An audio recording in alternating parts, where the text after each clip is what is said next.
Sir, ഇവിടെ 10 കൊല്ലത്തെ ഭരണത്തിൻ്റെ ബാക്കി പത്രം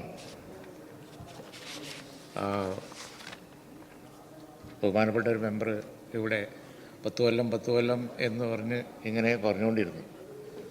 സർ, ഞാൻ പറയട്ടെ, അത് കേട്ടപ്പോൾ എനിക്കതിനെപ്പറ്റി ഒരു കമൻറ്റ് പറയാനുള്ളത്, അത് ഞങ്ങൾ ചെയ്ത 5 കൊല്ലത്തിൻ്റെ പകുതി പോലും വരില്ല. അതൊക്കെ ചെയ്യാൻ 5 കൊല്ലം തന്നെ ധാരാളമാണ്.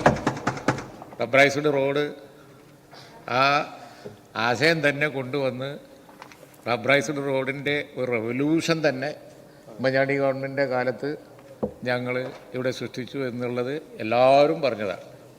സർ, 10 കൊല്ലം കിട്ടിയിട്ട് ആ രംഗത്ത് ഉണ്ടാക്കിയ പുരോഗതി സാമാന്യ ജനങ്ങൾക്ക് എല്ലാവർക്കും അറിയാം. ഈ പറയുന്ന ഇപ്പോഴത്തെ ഒരു പ്രശ്നം അതാണ്. പല ഡെവലപ്മെൻറ്റും പല കാര്യങ്ങളും ചെയ്തു എന്ന് അവർ പറയുന്നുണ്ട്. പക്ഷെ നാട്ടുകാർക്ക് ജനങ്ങൾക്ക് ഇതൊട്ട് ബോധ്യമില്ലാണ്. അതാണ് പ്രശ്നം. ഓരോ രംഗവും തകർന്നു കിടക്കുക.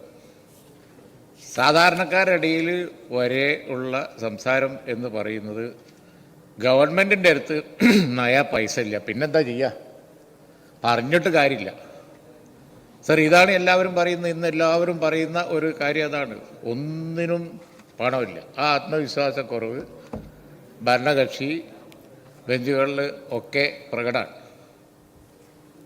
എല്ലാ രംഗത്തും ഇന്നിപ്പോൾ അടിയന്തര പ്രമേയം ആരോഗ്യമാണല്ലോ. സർ, നമുക്ക് തനതായ ഒരു ശക്തി വളരെ കാലമായിട്ട് ഇന്ത്യ രാജ്യത്തുണ്ട്. എല്ലാ രംഗങ്ങളിലും ആരോഗ്യരംഗത്ത് നല്ല ശൃംഖല, സർക്കാർ ആശുപത്രികൾ, വേണ്ടത്ര വിദഗ്ധ ഡോക്ടർമാർ, മലയാളി ഡോക്ടർമാരാണ് എന്നുണ്ടെങ്കിൽ ലോകപ്രസിദ്ധ ലോകത്തിൻ്റെ എല്ലാ ഭാഗങ്ങളിലും ഉണ്ട്. അപ്പോൾ അതുകൊണ്ട് തന്നെ കേരളത്തിൽ ആരോഗ്യരംഗം മറ്റു സംസ്ഥാനങ്ങളെ സംബന്ധിച്ച് എല്ലാം കൊണ്ടും മുമ്പിൽ നിന്നതാണ്.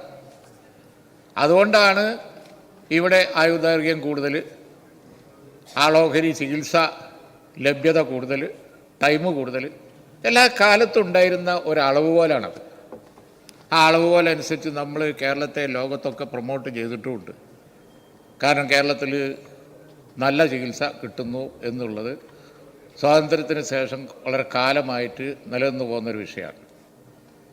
അടിയന്തര പ്രമേയത്തിന് ആധാരമായ വിഷയം എന്താണ്? ഇന്നാ നഷ്ടപ്പെട്ടുകൊണ്ടിരിക്കുകയല്ലേ, ആർക്കറിയാത്തത്? സർക്കാർ ഡോക്ടർമാർ, മെഡിക്കൽ കോളേജ് ഡോക്ടർമാർ സമരത്തിലല്ലേ, പ്രശ്നമല്ലേ? ഡോക്ടർമാർ നിയമനമുണ്ടോ? ആവശ്യത്തിന് ഡോക്ടർമാരുണ്ടോ? പ്രാഥമിക ആരോഗ്യ കേന്ദ്രത്തിൽ ഓടിച്ചെന്നാൽ ഉണ്ടാകുന്ന അവസ്ഥയെക്കുറിച്ചാണ് ഇന്നിവിടെ ചർച്ച ചെയ്യാൻ പോകുന്ന അടിയന്തര പ്രമേയത്തിൻ്റെ കാരണം. വലിയ ശോഷണമാണ് ആ രംഗത്ത് വന്നിരിക്കുന്നത്. 10 കൊല്ലത്തെ ഭരണത്തിൻ്റെ ബാലൻസ് ഷീറ്റ് അവിടെ അതാണ്. സർ, ഇവിടെ റോഡുകൾ നമ്മൾ പറഞ്ഞല്ലോ, വലിയ നിലയിൽ. ഞാൻ രാവിലത്തെ ക്വസ്റ്റ്യൻ അവറിൽ വ്യവസായ മന്ത്രിയോട് ചോദിച്ചു, 10 കൊല്ലം ഇൻവെസ്റ്റ്മെൻറ്റ് പ്രൊമോഷനിൽ ലാവോസ് പോയി, അവിടെ പോയി, ഇവിടെ പോയി.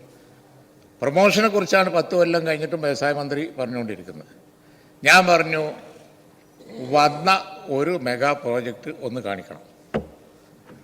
5 കൊല്ലം കൊണ്ട് ഉമ്മൻചാണ്ടി ഗവൺമെൻറ്റിലെ പ്രതികളോട് ഇത് ചോദിച്ചാൽ അവർക്ക് ഉടനെ കാണിക്കാൻ കഴിയും. മെട്രോ കാണിക്കാം. എന്തിനാ പറയുന്നത്? നമ്മുടെ എറണാകുളത്ത് ഇപ്പോൾ കാക്കനാട് അവിടെ IT മന്ത്രി എന്നുള്ള നിലക്ക് ആദ്യത്തെ വിസിറ്റ് നടത്തിയ സമയത്ത് അത് കുറുക്കം മേഞ്ഞ് നടക്കണ ഒരു സ്ഥലമായിരുന്നു. ഒന്നും ഉണ്ടായിരുന്നില്ല, അല്ലേ? ഫസ്റ്റ് ഇൻഫ്ര ഞങ്ങൾ കൊണ്ടുവന്ന് ഇന്ന് കൊച്ചിയിൽ കാണുന്ന കാക്കനാട് UDF ഗവൺമെൻറ്റിൻ്റെ ഭരണ നേട്ടത്തിൻ്റെ തിലകക്കുറിയാണ് എന്ന് പറയാം. ഞങ്ങളന്ന് പറഞ്ഞാണ്, ഇവിടെ ഒരു ഫ്ലോട്ടിംഗ് പോപ്പുലേഷൻ വരും, വമ്പിച്ച തോതിൽ ആളുകൾ വന്നു പോകും, ഭയങ്കര എംപ്ലോയ്മെൻറ്റ്, ഇത് കൊച്ചി കേരളത്തിൻ്റെ വ്യവസായ ക്യാപിറ്റലായിട്ട് വരും. ഇന്ന് പോയി കാക്കനാട് നോക്കുന്ന ആർക്കും തന്നെ ഇത് വേറൊരു സ്ഥലം അത് മനസ്സിലാവില്ലേ? അത് ഞങ്ങൾക്ക് എത്ര ചൂണ്ടിക്കാണിക്കാനുണ്ട് സർ. ഇപ്പോൾ വിഴിഞ്ഞം പറയണു, യാഥാർത്ഥ്യം ഇപ്പോൾ ഇന്നലെ നടന്ന അവിടുത്തെ മീറ്റിങ്ങിൽ പോലും അദാനി പ്രതിനിധിക്ക് പറയേണ്ടി വന്നു. അതിൻ്റെ പിതാവ് ഉമ്മൻചാണ്ടി തന്നെയാണ്, യാതൊരു സംശയവും. ഞാൻ വ്യവസായമന്ത്രിയോട് ചോദിച്ചാൽ അതാണ്, ഇങ്ങനെ 10 കൊല്ലം കിട്ടിയിട്ട് ഇങ്ങനത്തെ ഒരു സാധനം നിങ്ങൾക്കൊന്ന് കാണിച്ചു തരാൻ പറ്റുമോ? ഒരു സാധനം. ഞങ്ങളോട് പെട്ടെന്ന് ചോദിച്ചാൽ കൊച്ചി എയർപോർട്ട് പറയാം, അതുപോലെ തന്നെ ബാക്കിയുള്ള മെട്രോ പറയാം, വേറെ പലതും പറയാം. കണ്ണൂർ പോലും തുടങ്ങിയത് നിങ്ങളാണെങ്കിലും അവസാനിപ്പിച്ച് ഞങ്ങളാണ്. ഈ ടെക്നോ പാർക്ക് തുടങ്ങി നരസിംഹറാവുവിനെ കൊണ്ടുവന്ന് ഉദ്ഘാടനം ചെയ്യിപ്പിച്ചത് ഞങ്ങളാണ്. ഈ ടെക്നോ പാർക്ക് അങ്ങനെ അങ്ങ് പറയുകയാണ്. ഈ 10 കൊല്ലം കൊണ്ട് ആകെ പറയാനുണ്ടായിരുന്നത് ആ പോണ റോഡാണ്. അത് ഞങ്ങളിതാ പറഞ്ഞത് പൊളിഞ്ഞു വീണതോടുകൂടി അത് ഞങ്ങളിതല്ലാതെ ദേശീയപാത അത് നിങ്ങൾ തൊട്ടല്ലേ.